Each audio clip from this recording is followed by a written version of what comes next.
Halo semua, kita lanjutkan pembahasan soal DCF Undip nomor 36. Garam-garam berikut ini bila dilarutkan dalam air, manakah yang memberikan larutan dengan pH paling tinggi? Oke, pH tinggi berarti dia basa. Manakah garam yang bersifat basa? Nah, ini ciri-ciri garam yang bersifat basa itu adalah berasal dari basa kuat dan asam lemah.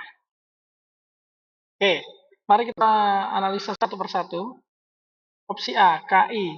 Ki ini berarti berasal dari basa KOH dan asam Hi.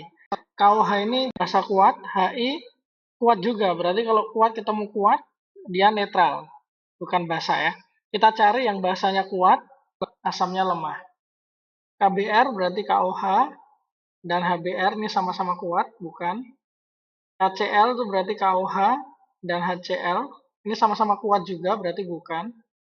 Kf itu berasal dari KOH dan HF. Nah, ini KOH ini basa kuat, sementara HF itu asam lemah.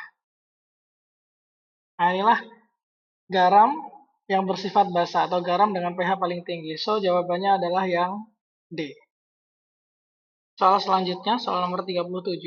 X dan Y adalah senyawa karbon di mana X apabila bereaksi dengan natrium akan membentuk gas hidrogen. Oke, ciri-ciri senyawa karbon atau senyawa organik yang ketika bereaksi dengan natrium menghasilkan gas hidrogen, artinya X ini memiliki gugus OH.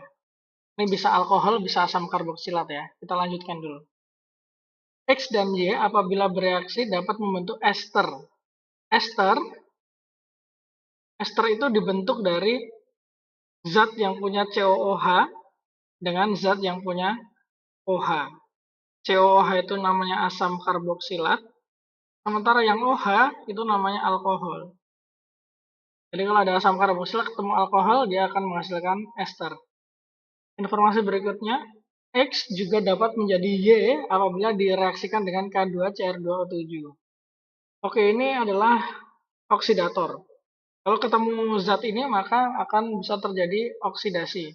Nah, pola reaksi oksidasi berdasarkan urutan ya. Itu pertama, kalau alkoholnya primer, dia akan bisa berubah menjadi aldehid. Aldehid bisa dioksidasi lagi menjadi asam karboksilat. Ini jalur pertama. Jalur oksidasi yang kedua adalah kalau misalnya alkoholnya sekunder. Kalau alkoholnya sekunder, maka dia akan teroksidasi menjadi keton atau alkanon. Keton udah selesai, nggak dioksidasi lagi. Nah, di sini ditanyakan senyawa X adalah, baik. Ini sudah kelihatan ya. X itu kan bereaksi dengan natrium, artinya dia punya OH. Berarti kemungkinan besar dia memiliki gugus alkohol. Kemudian selanjutnya X dan Y, X kan ada alkohol. X dan Y dapat bereaksi menjadi ester. Berarti otomatis Y ini harusnya mengandung COOH. Nah, ini diperkuat lagi dengan informasi bahwa X dapat diubah menjadi Y. Artinya X ini kan alkohol nih.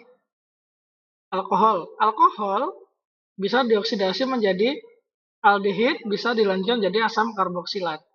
Y ini kan mengandung asam karboksilat, X mengandung alkohol. Berarti otomatis untuk X menjadi Y, maka X harus alkohol primer. Alkohol primer itu adalah OH-nya berada di ujung. So, kita cari di sini untuk senyawa X adalah yang memiliki gugus alkohol, OH. Ini COH bukan, ini O aja di tengah bukan, nah ini OH. OH di pinggir ya, primer. Jadi jawabannya adalah C. Oke, kita lanjutkan ke soal nomor 38.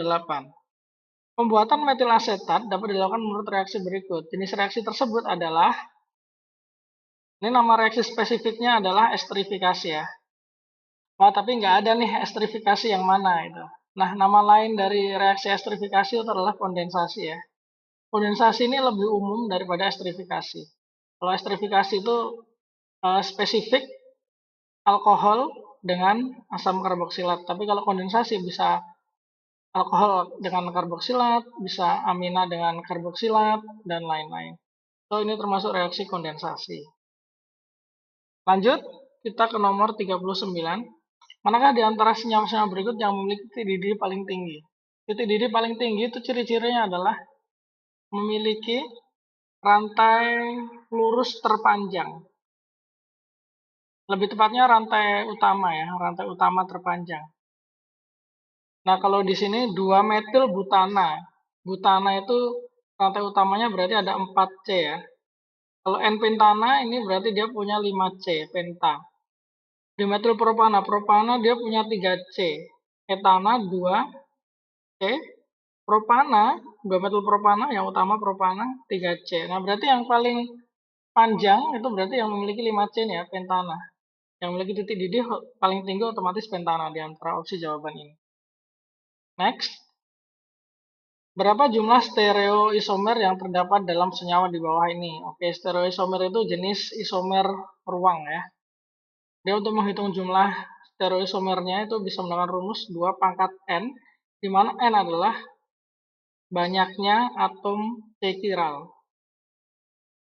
C chiral itu adalah atom C yang mengikat 4 atom atau 4 gugus yang berbeda.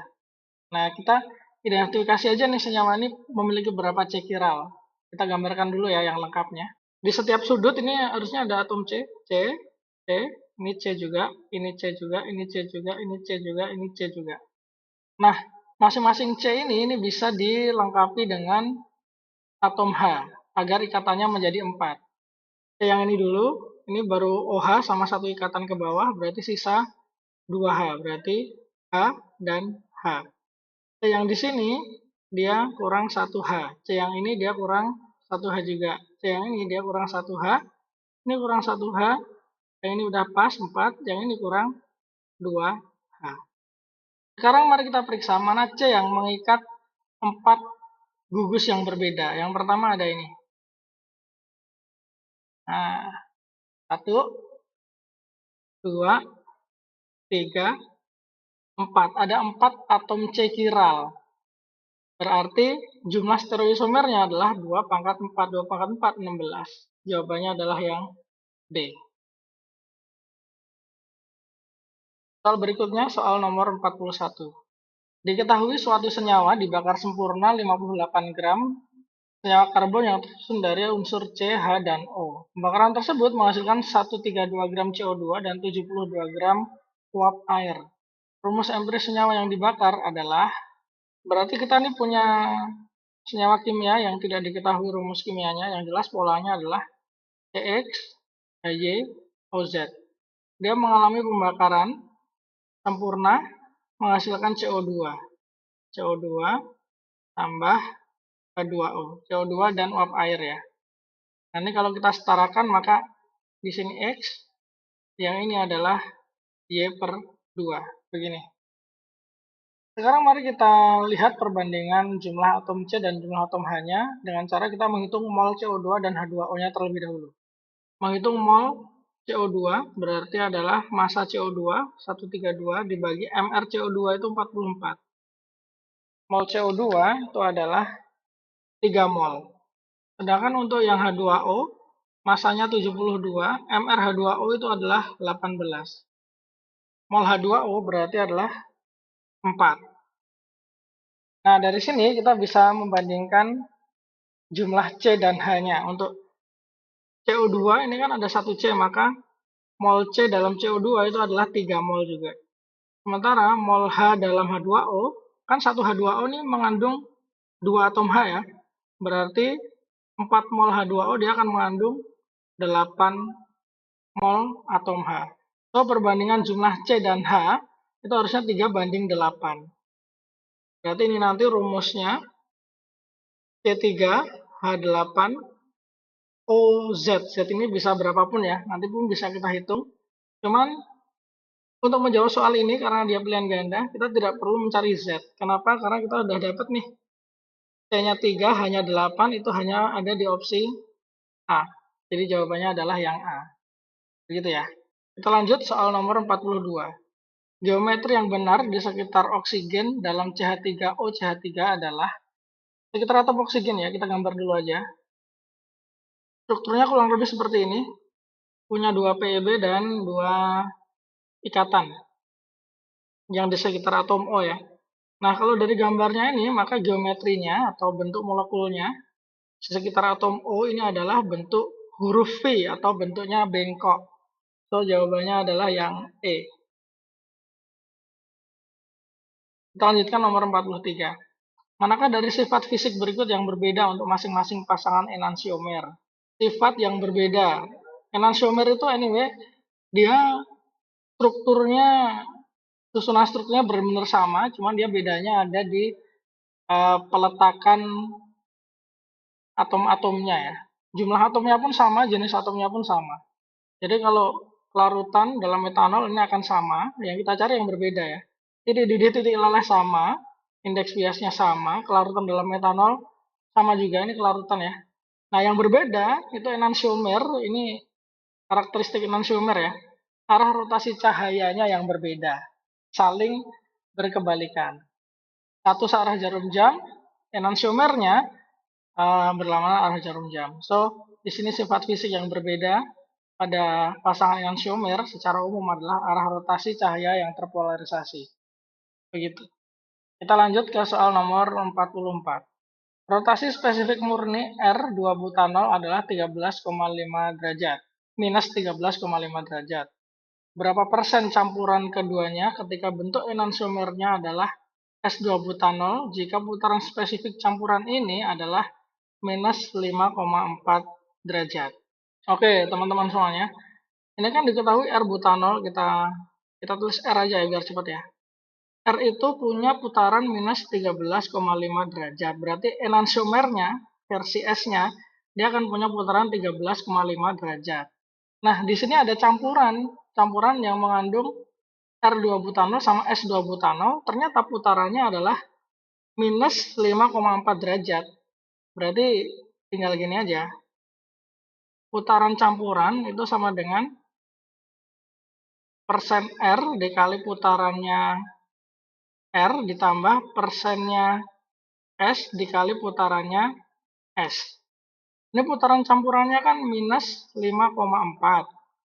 Persen R-nya ini kita nggak tahu, kita misalkan saja sebagai X. Putaran R-nya ini adalah minus 13,5 ditambah persen S-nya otomatis 100% dikurangi X atau 1 minus X. Ini adalah putarannya positif 13,5. Oke, tinggal kita cari nilai X-nya.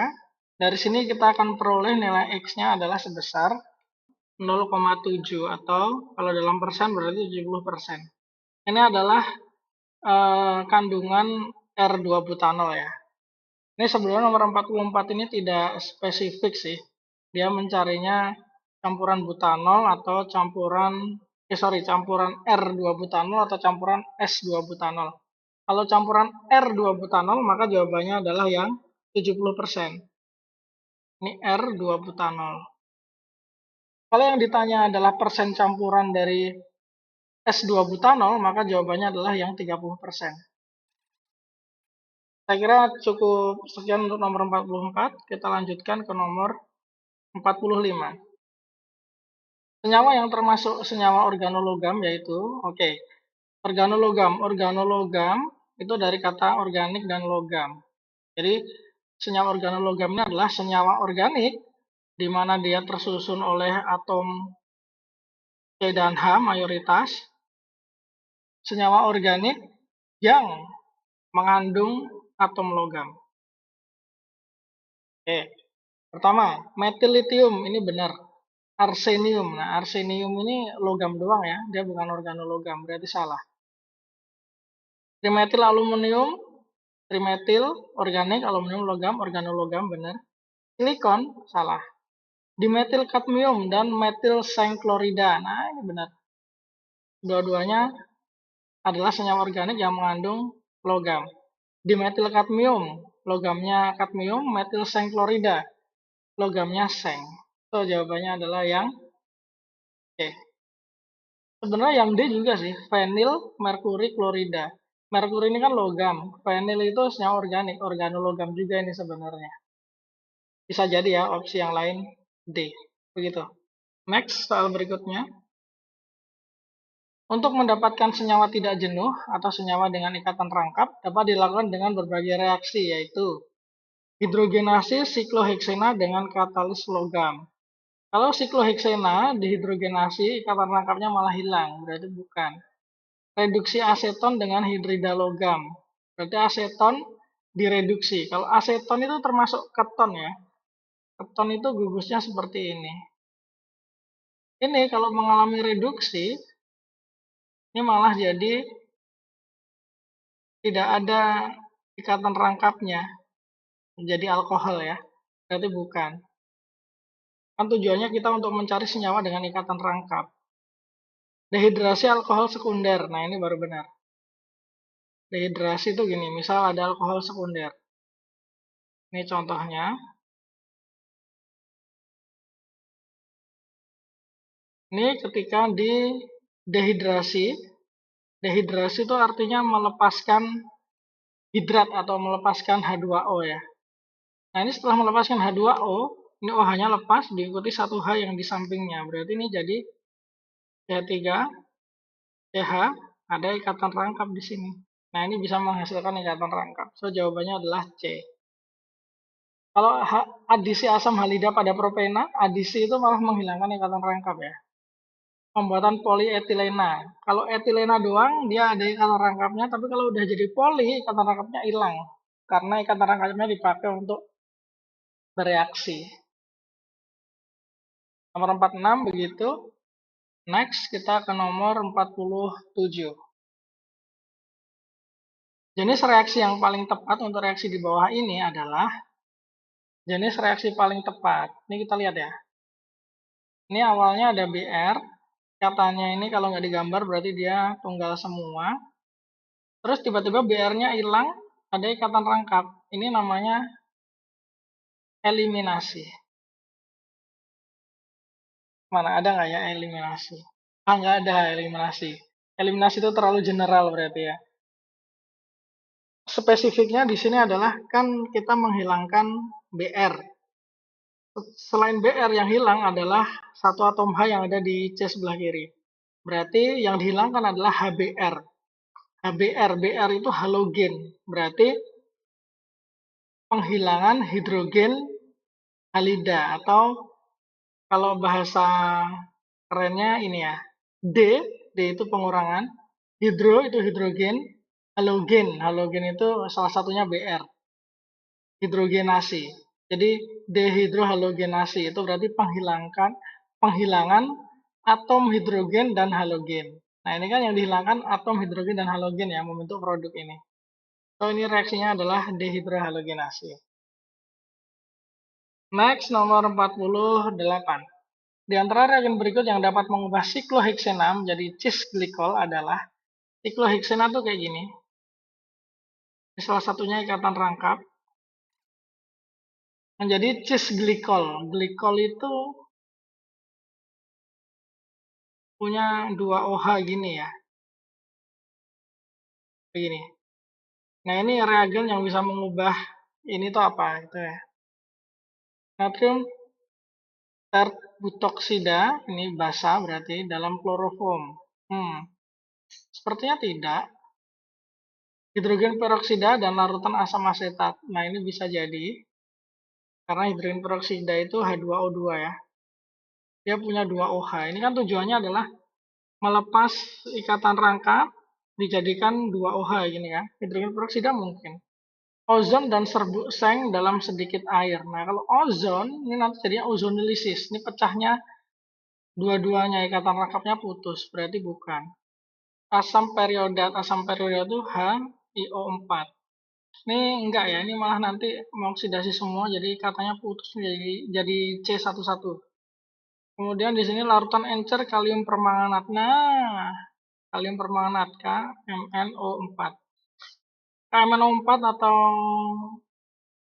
OSO4 itu dapat digunakan untuk melakukan scene addition ya, atau pembentukan reaksi adisi pada ikatan rangkap membentuk dua OH seperti ini. So, jawabannya adalah yang E. Next, di antara senyawa berikut yang merupakan produk dari skema reaksi ini adalah, ini reaksinya, terus kita diminta menentukan produk. Ini reaksinya tipikal ya, ini namanya reagen Friedel-Crafts atau reaksi Friedel-Crafts. Ini nanti gugus ini akan nempel kalau nggak di posisi orto, posisi para. Ini. Berarti kalau ditulis kemungkinan hasilnya ini adalah kalau nggak gini atau ini. Ini ya.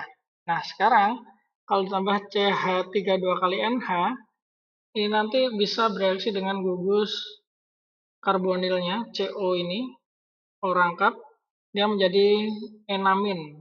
Berarti ini kalau ditambahkan ini, CH32NH itu nanti jadinya kurang lebih mungkin seperti ini ya. Kalau yang kiri, ini jadi ada N-nya, ada CH3, sampingnya ikatannya rangkap. Nah, begini. Ini kalau yang posisi orto. Kalau yang para juga sama, tinggal posisinya aja yang berbeda. Terus kemudian terakhir, LiBH3Cn ini adalah reduktor. Berarti dia akan mengalami reaksi reduksi. Reaksi reduksi berarti ini rangkapnya jadi hilang. Berarti kurang lebih seperti ini hasilnya. Begini. Mana yang paling tepat ya? Oke, nggak ada sih yang produk ini. Cuman kalau kita pakai yang produknya para, yang ini, dia hasil akhirnya adalah seperti ini teman-teman. Begini. Ya, ini berarti produknya yang paling tepat adalah yang nomor 3. Jawabannya adalah C. Soal terakhir nomor 50. Jika senyawa 4 fenol 1 butena di bawah ini direaksikan dengan Cl2 pada pancaran UV, maka produk utama yang dihasilkan adalah karakteristik halogenasi yang ada UV-nya itu akan terjadi reaksi substitusi H oleh halogennya. Ini kalau Cl2 berarti oleh Cl. Nah, H yang di mana yang disubstitusi? H yang menghasilkan radikal paling stabil. Nah, paling stabil itu bagaimana? Urutannya yang paling stabil itu adalah